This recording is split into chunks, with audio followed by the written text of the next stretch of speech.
Hey, what's up? This is Billy, the Permaculture Pimp Daddy from Perma Pastures Farm. And as you can see, usually on this front porch, I'm usually by myself. And every once in a while, I got somebody with me. Today, I got my man Matt from the Sovereign Village Project. And the moment I saw his channel, and I'm not even sure how I came across it, I saw me about 10 years ago, and those of you that know me from way back will understand as this interview hopefully unfolds, you'll understand that there's a lot of overlap that we have, but the cool thing that's going on right now, at least as I see it, is that the internet can be what George Washington called it, could be, well, he talked about it in terms of fire, but it can be a dangerous servant or a fearful master. But in this case, I think we've made it both a dangerous servant because it made the world a lot smaller, because Matt lives about 5 hours away from me, actually a little more than that. And because of what I saw him doing on his channel, I had to have him here. And it just so happened worked out that we pushed back our butchering a week later so that he could make it here, to be here, not only for the butchery, for the chicken butchery, but also for me to sit on this front porch and exchange information with him. So Matt, tell us a little bit about yourself. Yeah, I'm a homesteader from Tennessee. I'm originally from Oregon, but I've been in Tennessee about 5 years. And approaching it from a kind of a different perspective, I grew up in the homesteading world a little bit in a kind of a casual sense. My parents had the 5 acres and we had the chickens, but not a lot of intentional design to it. We were just kind of country people. And I moved to Nashville to pursue a career in music in 2015 and spent several years in the city and traveling the country a lot. And I really took the back ways. Probably for about 2 to 3 years, I was just traveling the back roads of America and avoiding interstates as much as I could. And that's what started to wake me up to some of the problems we were facing. Being a country musician, I was in the bars, hanging out with country people and hearing their conversations. And people will talk to you differently when you're kind of a friendly stranger in a way. And I saw the rural areas really struggling, and I saw steeped poverty in everywhere but the major cities and in the major cities. And I saw what the cities were kind of doing to rural areas. And so I knew there was a problem. For a lot of years, I knew there was a lot of problems, and what we were doing in America wasn't sustainable. And I saw the environmental degradation really happening firsthand. And I started to set off on a quest for solutions, but didn't really come to understanding what solutions were until I discovered permaculture. We all have that aha moment. Mm-hmm. And you see that the solution is something that we all have a part to play in. It's not something that we need somebody else in Washington, D.C. to come do. It's not a law that needs to be made. It's that we need to make whatever is around us, our environment and our properties, into a place that produces food and builds self-sufficiency. And so I've entered into that, like in the last 2 years, started homesteading over there in Tennessee, about an hour outside of Nashville. And as events have unfolded this last year and we face a lot of crisis, I've realized that community is also a big piece of that puzzle. An aha moment for me there was we got our first meat rabbits and chickens right at the beginning of about March, when everybody was kind of alarmed at what was happening and we were all a little bit nervous and scared. And so I went out and got these meat animals, and a pack of wild dogs and coyotes came through and decimated my entire stock, every single one of them. Been there. We were just devastated. And my neighbor, who's a cattle farmer, came over with an armful of meat that day. And we stocked our freezer up with it. And I realized then that that's what self-sufficiency is. Self-sufficiency isn't a guy alone in the woods raising his own food. It takes more than that. It's never been that way. When you look at the settlers or early pioneers or any indigenous culture, it's always been a community supporting each other. So my passion and my goal right now, and the goal of that channel, is to build real physical communities, but also this kind of community. Right. We're 5.5 hours apart, but here we are meeting up and finding that we have such alike minds, and sitting and just talking out solutions, and also physically helping each other. You know, I'm taking home some of those chickens we butchered, and That's right. I'm here offering my labor, and we're figuring out how to build communities. We're rediscovering what our ancestors already knew. Right, and this beautiful exchange where you and a number of others came over yesterday to help process these chickens we had. And of course, anybody that's followed this channel knows that we do them without store-bought feed, and essentially we raised them not only for free, but in future videos we'll explain how it actually put money into our pockets. But that aside, you came out here, you had done a little bit of it, as I understand, in the past, but here it is, in exchange for your help processing these birds, which made it go in record time. you could walk out of here with maybe a little more knowledge than you had. I have walk out of here with much more knowledge than I had concerning your background and the background of all the others that came to help. But it's that sense of community. Even if you stop by for a day and spend the night and we do this interview and just exchange those ideas, to me, in this world and the way things are going, and everybody in the mainstream telling us that people that look like you and look like me shouldn't be able to sit down on the porch and have a conversation. We should be divided and feel hatred, and that's what we should be doing. Absolutely, but we're showing that the real reality of it is that no matter where you came from, this permaculture, this community, the worldview that we have, which is, I also want you to touch on that too, is what brought us together, because it was what I heard you saying. And as I understand it, you haven't really been doing this YouTube channel all that long, but what I heard this guy saying made me remember, oh my goodness, this is what I got into talk radio for initially. That's how it ended, is a whole different story. But what I hear you saying are the very things I used to say years ago.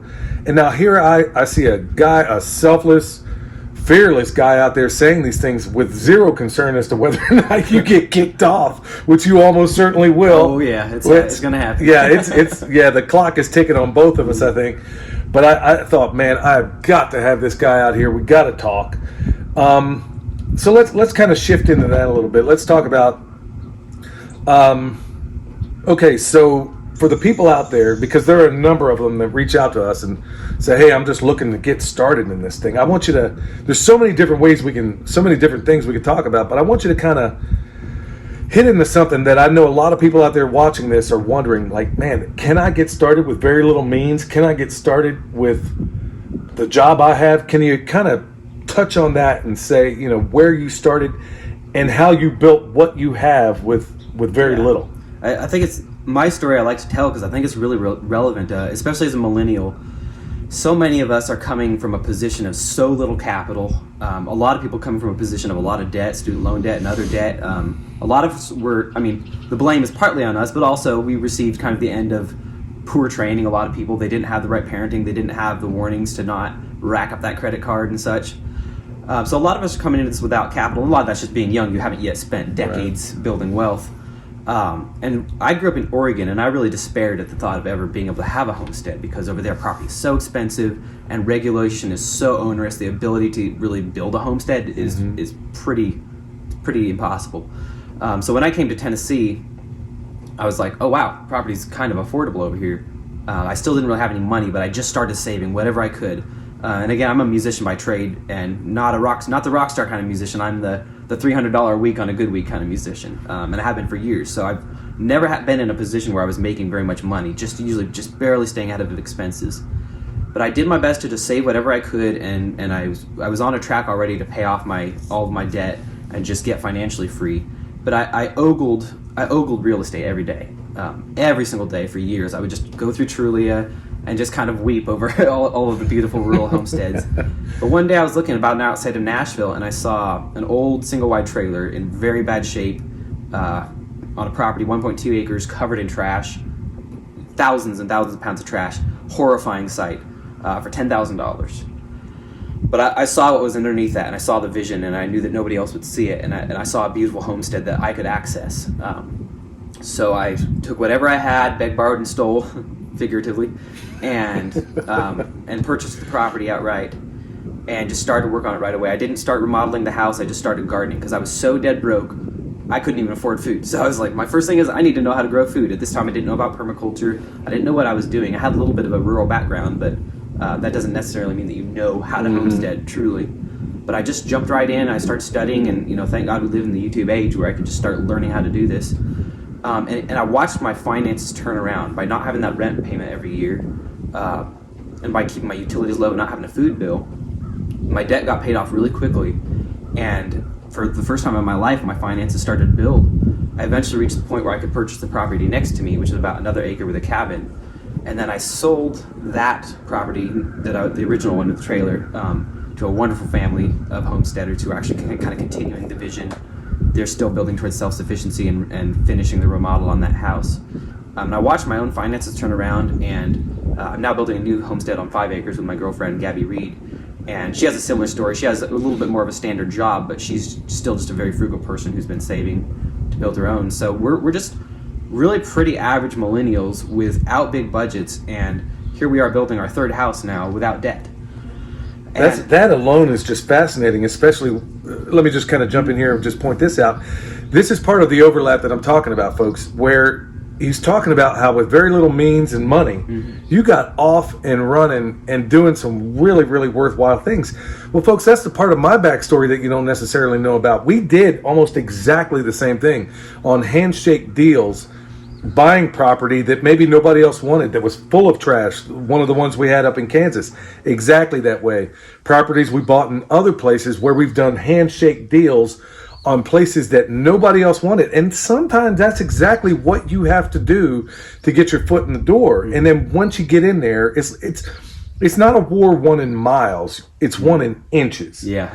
And I think that's what a lot of people think. They think, oh, well, here you are sitting on this front porch and all this. Well, folks, what you don't see are all the years and years and years personally that I spent hitting on the road, not seeing my family for months at a time, putting back every single dime. And I know you did. Oh, yeah. Every single penny I could for a greater vision. And it also helps that my wife is 100% on board, but in very much the same way. And this is part of the overlap that I'm talking about, where your background, even though he's considerably younger than I am, is still very much the same background I have. And this is what makes me so excited that somebody like you from totally different backgrounds, and here we are, have exactly the same experience. Different backgrounds, same experience. So you got to the part where you and Gabby are now off and running and building a community.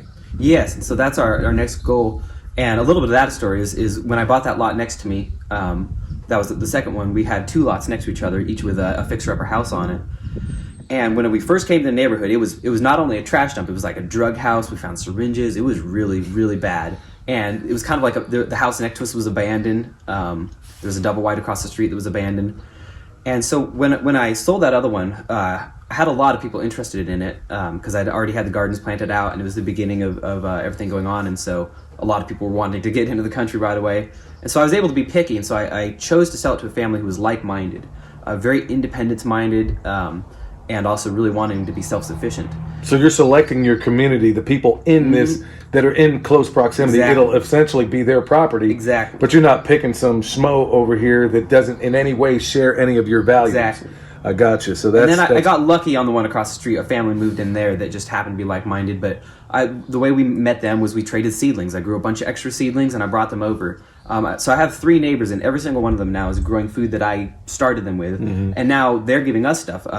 Like I said, they brought the meat over when my rabbits got eaten. We've helped each other through these really hard economic times. I lost all of my work as a musician, and my neighbor lost his job on a cattle farm. And we were really there for each other. And, you know, if I'm cutting down a tree and need some firewood cut, they're going to be there with their chainsaws, and vice versa. They're firefighters, the neighbors on the other side, and they're watching our houses. Right now, as we're gone, if somebody stopped at my house right now, they would be over there and ready to chase them off. And actually, that scenario has happened. So it was really accidentally and organically that we started this idea of building community, and we realized how necessary it was. But now we're starting to approach it from a more intentional perspective. The 5-acre site we're working on right now, we're kind of experimenting with concepts as we go. Like, we're learning how to subdivide. The last property I sold with owner financing, so we learned the ins and outs of that kind of contract. So we're testing out all these concepts with the idea of eventually turning all these properties into capital to build a larger property, to buy something with some pretty significant acreage, and then subdivide it and design it with permaculture principles in mind, with each lot designed to sustain a family, to really not just sustain them in terms of food, but also economically. You know, how do we build businesses with each other? How do we have a spot where each person can have their own sovereign little area? It's their property, it's their homestead, but then we have a sense of community out of design and necessity. It's not like one of those intentional communes, which are most often doomed for failure. Yeah, it's not like, let's just try to force each other into this unnatural kind of community, but rather, how do we build strong families who are independent and then help each other because we get better by doing so? Right. You know, we're lending each other's experience and sometimes just physical labor, but it enriches us all. It's not codependency, but it is independent. It's independence and interdependence, I guess. That's beautiful. I mean, and the cool thing about it is, the part that I find most astonishing with your community is that Now, granted, first of all, you did it owner financing, which made it more accessible. Yes. Without bringing in a third party, a bank or Yes. anybody else, where that person wouldn't have to finance it. But you can make that very accessible to people who otherwise would maybe not be able to touch that place. But they still have to it's also not like here's something for free. Right. They still have to have a down payment and still have to work towards it, because that helps you make sure that you're bringing in the people who are ready to work. Absolutely. And just as a little side note, folks, some of the properties I've gotten in the past through owner financing was typically a farmer that in the old days, it would be a guy that maybe had a truck that he couldn't afford and he needed to make that payment. So through owner financing, I was able to get astonishing deals with no interest. And in some cases, even give them their full asking price just because I'm filling a need that person required at that time. There's tons of different ways out there to buy property, and you don't necessarily have to go through the typical route as he's proving, as I've done before. Exactly. I haven't either up until the place I'm at now, but up until then, no, everything we've acquired, this is where the overlap is astonishing to me, because up until a day ago, we never physically met in person. But you didn't know my name when you called me. No, I didn't know your name. I knew you had Sovereign Village Project. I was like, dude, what's your name, by the way? I don't even know. Is this Pimp Daddy of Permaculture? Well, the cool thing about that is, bro, it's like with the butchery and where we got out a bunch of folks that maybe none of us knew one another before then, but I think we all walked away friends yesterday. Absolutely. And and that's another type of community. It's funny, you got these little microcosms of community, I think, that you build. Maybe you have friends for a certain particular reason, or you have these neighbors for another reason. But I think it's astonishing that you're able to a certain extent, vet the people that come into this community instead of having somebody that in times of crisis may be a very, very bad fit. I want to hit you up also about something else, because there's a lot of other people.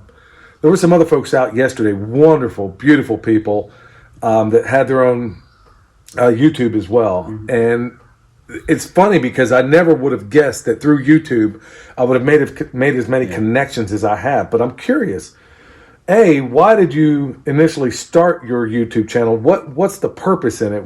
Is there a purpose? Do you just want to document what it is you wanted to do? And where would you like to see it go if you weren't about to get kicked off of it? The YouTube journey has been interesting. I only started that a couple of months ago. Coming from the musician's perspective, I've always been a little bit in the content game. I've always been putting stuff out there, whether it was music or other kinds of content. And at the same time, I was in the homesteading game, but I haven't really combined the two until really recently. And my girlfriend and I were talking about how to go about this, and we're working on some different media publications and stuff, because right now we want to just get the message out to the world quickly. Say like, hey, let's figure out how to do this all together. Let's build this online community. But the Sovereign Village project it's been more of an experiment, where I kind of decided I'm just going to put a camera in front of me and just talk and not have a filter and really say whatever I feel is right, and just try to speak truth as best I can without the filters.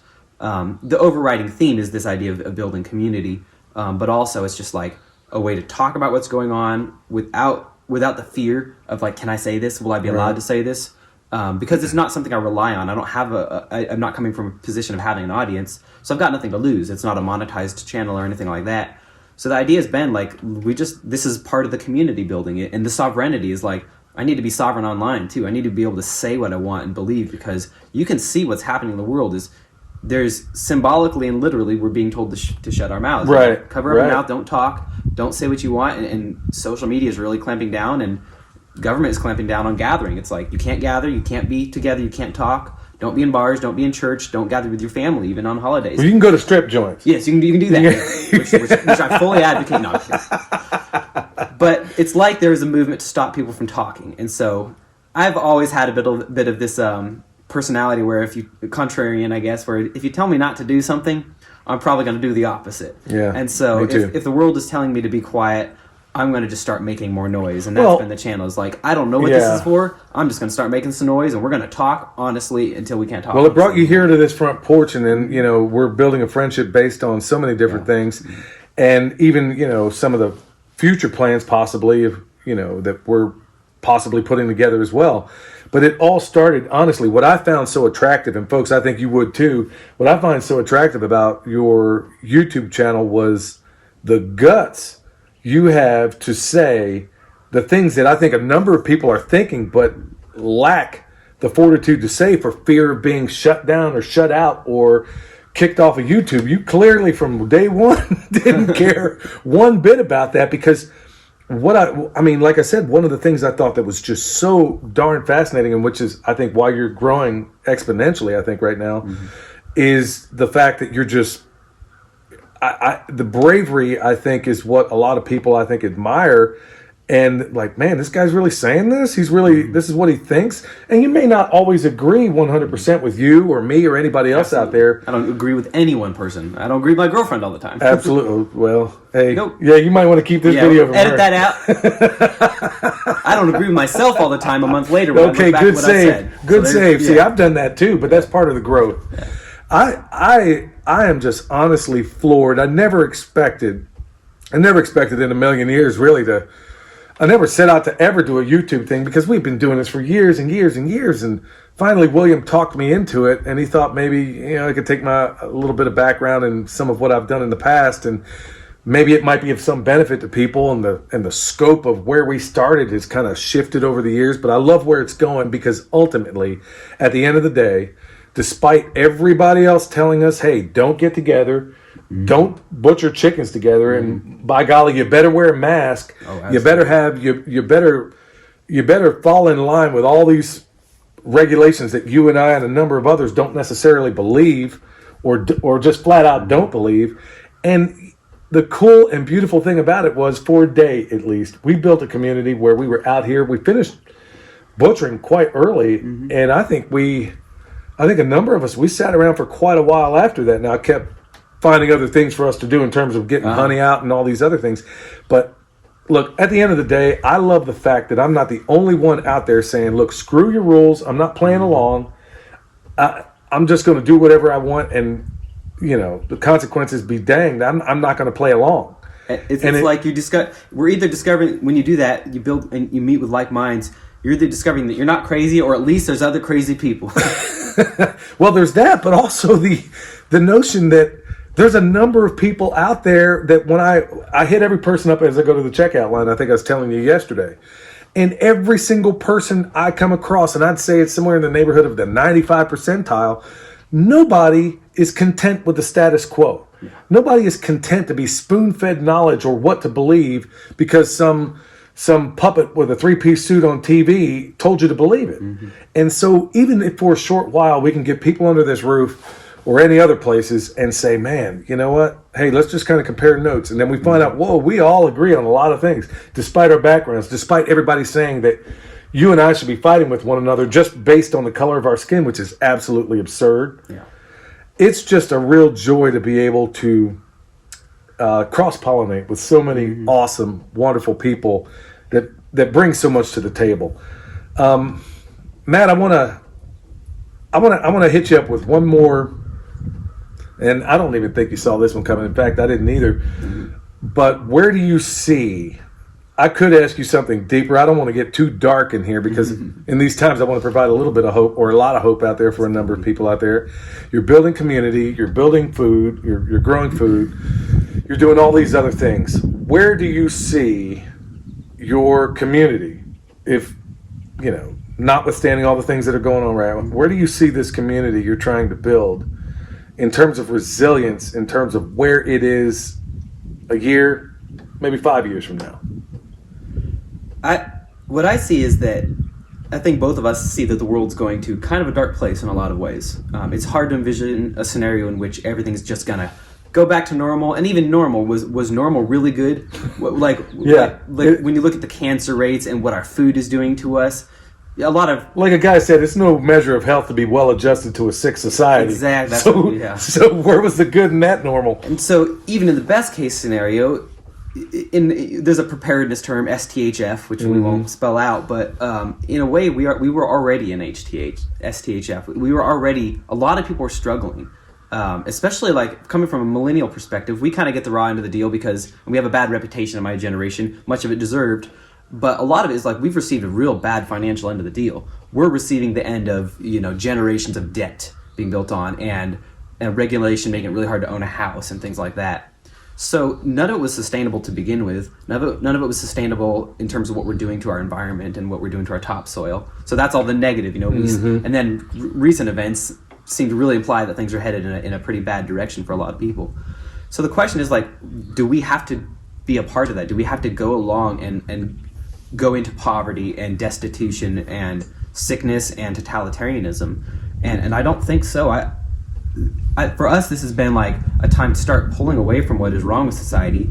And as we do so, we discover this. We discover connections with like-minded people who are becoming independent and becoming healthy in every aspect, mentally healthy as well as physically healthy.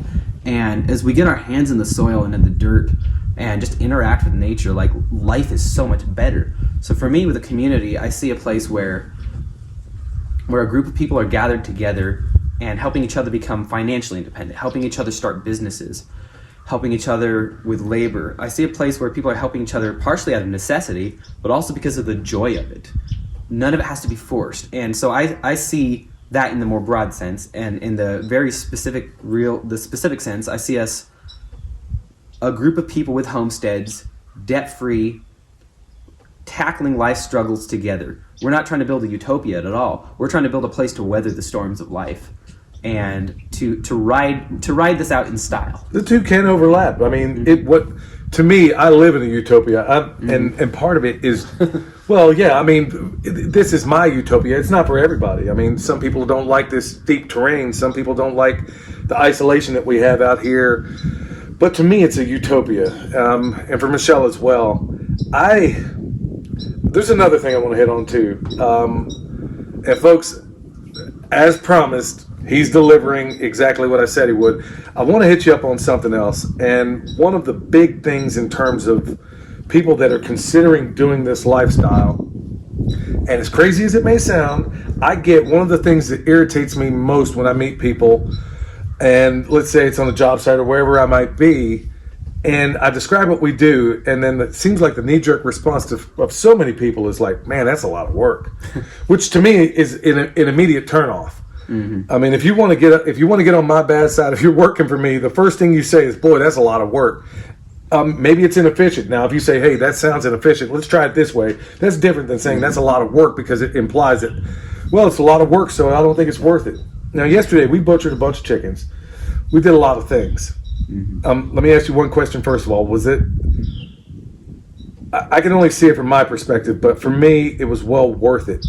Was everything you're doing in terms of all the grunt hard work, even on the days where you're just taking needles and trash and crack pipes and all those other things and putting them in dumpsters and taking them out, do you think you could possibly engage in that lifestyle if you didn't have a large amount of joy in your heart concerning even the tough tasks? Is it worth it, and how do you get through it? If you don't have joy in it, but also you have to be running towards something. You have to be so obsessed with the vision. Amen to that. My goodness. Towards it. However, I've really theorized about this a lot, because in my heart, I'm a lazy musician. You know, I like to sit on a porch. I kind of like to do nothing at times. And so I've tried to find, what is this balance? But what I found is, you are going to do a lot of work, no matter where you are at in life. If you just spend a lot of time watching Netflix all day, you're just going to, like we were talking about last night, you talked about the folks in your career you saw that would spend all their money on the expensive trucks and not save and not invest towards their future. And it's like, well, that just means that you're going to work till the day you die, and you're going to be in debt till the day you die. So especially with permaculture, the model is put in a lot of hard work initially so that you can step back a little bit later. An investment to your future self. Yeah, right. I do think we're lying to ourselves, because I do think we're obsessed with work and we'll never stop. Right. But it means that you can apply. Maybe my work will be learning how to paint someday. Right. Maybe I'll be like, oh, I want to learn how to paint. I've never done that. Or maybe I want to just experiment with weird vegetables from China. You can start working towards your passions.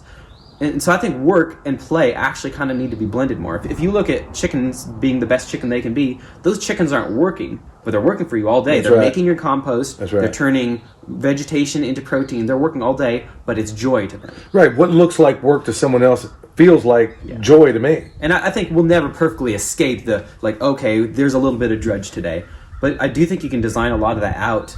And I've been kind of testing different systems and finding what way can I make myself work kind of all day, but not feel like it. So that's been a solution. I think that's brilliant. But in the end, there is a time when you're just going to have to say, is this goal worth going through some crap? Right. And just working hard, working through the rain, working when everyone says you're crazy. So there's a little bit of both. I think there's that. But then design the laziness in if you want to be that way. Design a little chaos into your system. Design a system that provides even if you let it slip a little bit. So I think there's two answers to that, basically. I think that's a brilliant answer. And also the notion of you doing, first of all, grunt work, because there's no way around it. You're going to have to do it. You're going to shovel manure. I got to think, one of my biggest motivations when I'm out there working, I won't go into too much detail, but there's a lot of times I spent on the road working 7 days a week, 12 and 14 hours a day sometimes, and I do it months on end with no days off. And what kept me going, what motivated me to be able to do that was knowing, and I'm wondering if it's the same for you, is knowing where I want the finish line to be. Yes.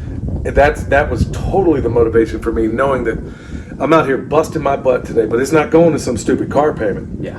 I'm going to buy the future I want, to where I'm in a position now to where I can spend time and leisure if I desired. But this work to me, like we said a moment ago, what looks like hard work to somebody else is actually a lot of fun. It was a party. It was a party. Yeah, all of yesterday was just a party. It was party with a hanging purpose. out with good people and having fun and getting our hands into a chicken. It was none of it felt like work, and that's another case for community too. I think. Yeah. If you look, I was watching a documentary the other day, and they were following these old Appalachian families, and they were sitting on a porch much like this, and they're all sitting around just kind of having fun. I think there was a jar of moonshine maybe going around, and they're all sitting and just talking about nothing, but the whole time they're shucking peat. They're working, but they're also just having a party. There's a purpose to it, and really that we can rediscover that and build this into let's make work joyous again, and let's get rid of the drudge, because the drudge work that we are kind of propagandized to believe we have to do all of our lives, that's just a system of voluntary slavery, I think. Boy, you got that right. It's like grind for 60 hours a week, That's right. and then when you're 80 years old, then you can relax and retire. Right. With I a think bunch of fiat currency. Right. I think that's not a goal. No, that's not a goal, and certainly it's. I think what some people would call the American dream, to me is a nightmare, and I suspect for you as well. That's no dream I want to have. I don't want to be a slave to anything except for the things that mean something to me. Also, one other note on that. When I was not out of debt when I got my first, I was working to get out of debt when I got my first homestead. But when I did, I went through some real squalor. I didn't have running water for a time. I was going down to a holler, bringing it up in buckets, and that's how I was watering my garden. And right I didn't on. know how to build soil, so I was just the soil at the bottom of the holler looked a little bit better than the top of the hill, so I was scooping that into buckets and dragging it 100 feet up a hillside. But the homesteading built wealth for me. I didn't build wealth and then get a homestead. I started. I was trying. I was on the track to, but the homestead and the homesteading lifestyle is making me more financially secure, not the other way around. So I think we get that backwards. Like, we think the American dream is grind away at some job that's not your passion, and then you can have your home. Right. But I think the homesteaders, originally the real, the settlers, it was go fight for this piece of land and go out and maybe starve to death, and that will make you successful. And I see it in Tennessee. I drive by, I always pay attention to old homesteads, and you see the old rickety log cabin from the 1800s, and then you see a big grand farmhouse next to it. They didn't build that big grand farmhouse. They built that rickety dirt floor log, Lincoln style log cabin or sod house, and then they could start building wealth and build that home and build the infrastructure. And in the permaculture sense, I'd be building fruit trees and long-term systems and enriching soil. And so homesteading builds wealth, not the other way around. That is, I can't think of a better way to end this thing, man. Is there anything else you would like to leave with the audience out there? We'll tell everybody where to find you. Yes. Sovereign Village Project is the name of the YouTube channel. I'm going to continue building that up. We'll see where it goes. I do have the beginning of a website, sovereignvillageproject.com. I'll try to get the email list up. That's been something I've been intending to do, which is kind of become sovereign in my connections to followers and friends on the internet in case anything does happen to the channel.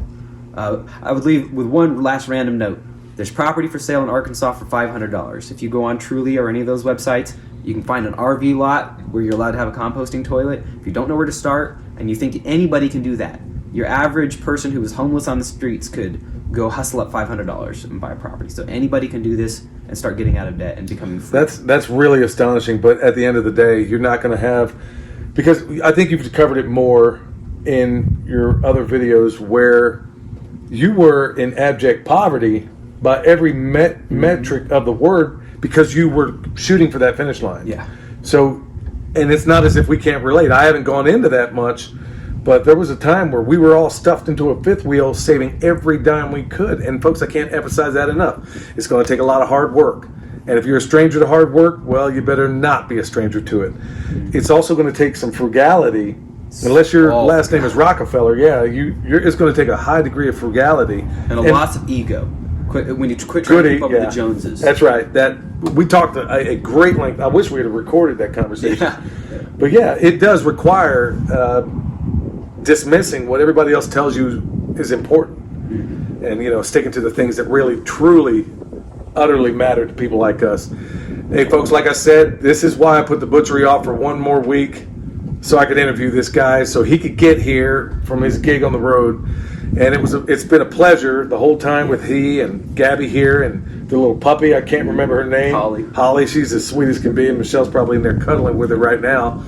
But folks, thank you so much for tuning in. I want to thank Matt and all the other people that came out yesterday to come help out with the butchery. It was wonderful to build that community for a day.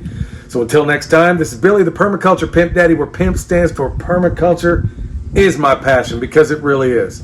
We'll see you next time.